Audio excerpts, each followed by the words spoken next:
ekirese waneeno kwe kubajjukiza nti gye mukoma okwesamba enteekateeka zonna ezandiraze nti zireeta enkyukakyuka mu Uganda buli muntu agenda kutuuka babuusebuuse. Era mmwe muyinza okuba nga mwasalawo ne mugamba tugenda mu paalamenti okukola musimbi naye temuli bannanfuusi. Enteekateeka zonna ezirimu okulaba nga Bobi Wine asazeewo okuziwumamu omutwe, aba NUP bateekeddwa okubeera nga bamwegattako ababaka ba paalamenti. Okujjako nga tebakkaanya naye bateekeddwa okubeera nga bavayo ne badda ku mikutu gyabwe oba emikutu gyamwe ne bagamba ekyo mukama waffe kyakola tetukkaanya nakyo. Naye bwe basirika kiba kitegeeza nti bali ku ludda lw'oli awakanya Bobi Wine byakola. Akatambi ako ke kagenda okusembayo. Ngenda kusaba okusobola okuwuliriza obubaka obukalimu n'obunnanfuusi bw'ababaka ba NUP abali mu kulimba Kyagulanyi nti nabo bali mu struggle bajja kujjako General Museveni naye nga beenoonyeza byabwe. Ngenda kusaba malayo akatambi kano. You are watching Tariq Media. Kansubire oli bulungi. Nze Mordecai Mulisa. Obubaka buno musindikira eri ababaka b'ekibiina ekiri ku oluvuganya gavumenti ekisinga obunene ku opposition ki National Unity Platform NUP ekikulemberwa era president w'ekibiina Robert Kyagulanyi Ssentamu ne buno obubaka bwa member ba parliament. Ngenda tandika n'okuddako emabega.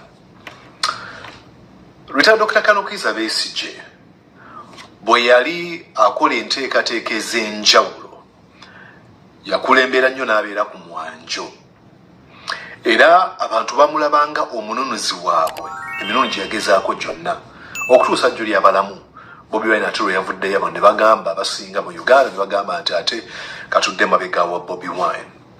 Wabula obumu ku buzibu Dr. Kizza Besigye bwe yasanga kwe kuba nti bwe yabeeranga mu trenches, bwe yabeeranga mu demonstrations, riots, mu buli kyonna kyonna ekintu ekyetaagisa okuwaayo saddaaka esinga obunene ng'ebiseera ebisinga abeerayo yekka nga bamu bamwegattako batono. Olaba Ingrid Tulinawe n'abalala. Bw'atyo yamaliriza si mu kwagala kwe azimbye mu luzungu kye bayita some sort of a cult.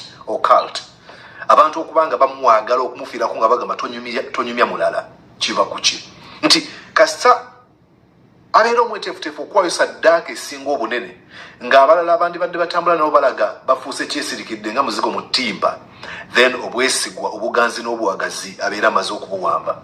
Kyekimu kye tuli mu kulaba ku Robert Kyagulanyi Ssentamu. Ebintu byakola ojja kulaba ng'abamu abamwegattako mu kusasula omuwendo omunene gwe tuliko ogw'okununula eggwanga lyaffe batono abamwegattako. Ojja kulaba Honorable Francis Zaake n'abalala. Ekitegeeza ki nti abantu bagenda kutuuka bajja obwesigwa mu bantu be balowooza nti bagenda kubakiikirira. Enteekateeka bannayuganda basinga obungi ze bakkirizaamu ndisobola okukyusa obukulembeze mu Uganda oba okuleetawo enkyukakyuka ey'awamu ate era ey'omuggundu.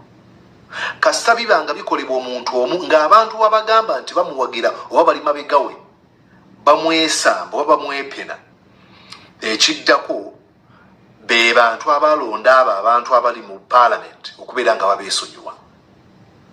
Ndabye ebifaananyi ababaka ba parliament aba NUP nga bayimiridde bawanise ebikonde mu bbanga mu kuwaga okw'amaanyi ku parliament. Naye Bobi Wine ng'ateekateeka okudda mu Uganda okuwanirizibwa nga president nga baneena betwogerako bamanye ensonga zonna ezikozesa Bobi Wine kino bangi basazeewo kumwesonyiwa. Ate bwe yakwatiddwa ne balaga tufaayo nnyo. Bw'ogenda ku mikutu gyabwe social media platforms bapostinga basajja n'abaami Bivulu, Katemba n'ebirala ebigwa mu kkowe eryo. Kikyamu nnyo, kikyamu ddala. Bino nno byenjoga tekitegeeza nti ababaka abo tebalina kye bakola, balina bye bakola. Era mbasiimira ddala kubanga okukolera mu parliament eya Mwai Museveni bwetyo gye yajjuza abantu ba NRM n'osigala ng'okyasobola okusituka okubaako ky'oyogera okuteesa. Ekyo nno sikitwala nga kya bulijjo. Era mwenebaliza abamu ku bantu abazze bakola bino ebintu n'abamu nga siba NUP nga Ibrahim Ssemujju-Nganda n'abalala ba Mathias Mpuuga ba Medad Lubega Sseggona ba kati badda mu NUP ba Betty Nambozi n'abalala bangi ababaka bazze bakolera ddala ne ekindeese wano eno kwe kubajjukiza nti gye mukoma okwesamba enteekateeka zonna ezandiraze nti zireeta enkyukakyuka mu Uganda buli muntu agenda kutuuka babuusebuuse era mmwe muyinza okuba nga muwasawo ne mugamba tugenda mu paalamenti okukola musimbi naye temuli bannanfuusi enteekateeka zonna ezirimu okulaba nga Bobi Wine asazeewo okuziwumamu omutwe aba NUP bateekeddwa okubeera nga bamwegattako ababaka ba paalamenti okujjako nga tebakkaanya naye bateekeddwa okubeera nga bavayo ne badda ku mikutu gyabwe oba emikutu gyabwe ne bagamba ekyo mukama waffe kyakola tetukkaanya nakyo naye bwe basirika kiba kitegeeza nti bali ku ludda lw'oli awakanya Bobi Wine byakola. Silence in times of oppression is actually you become an accomplice okufuuka kituntundu kwoyo aleesewo embeera embi bw'ogamba bannange ebigenda maaso mbiraba naye ze esazeewo okusirika obeera owagira embeera egenda maaso tewaliwo bya neutral. So ababaka ba NUP tubasaba bannange muveeyo mwegattenga ku miranga nga gino temwefuula kyesirikidde temumala mu bannayuganda mangi temubatwala nga kyakuzannyisa abantu basasudde omuwendo bwatyo Besigye bwe yayimiranga ku luguudo n'akola buli kimu naye ng'abamu ku babaka ba FDC bali mu kulya nsimbi awo nga bavayo ne bagamba Besigye oyo tayagala kuvaawo ali bwati n'obagamba bye yakola gw'okoze kyenkana ki Bobi Wine oyo yalowooza y'owaakabi abaffe bwe ku byakoze gw'okoze eki naye baagala kutuula bawe endowooza ababaka ba paalamenti abali NUP ekibiina ekinene ekisinga obunene ku opposition muli ku kuswala mu kana akaseera pulezidenti w'ekibiina kusobola kubanga alina ebintu byakola mwe ne mugamba tetugenda kwogera mulimba ate era muli bannanfuusi mweraba. Thanks for watching Tariq Media. Don't forget to subscribe.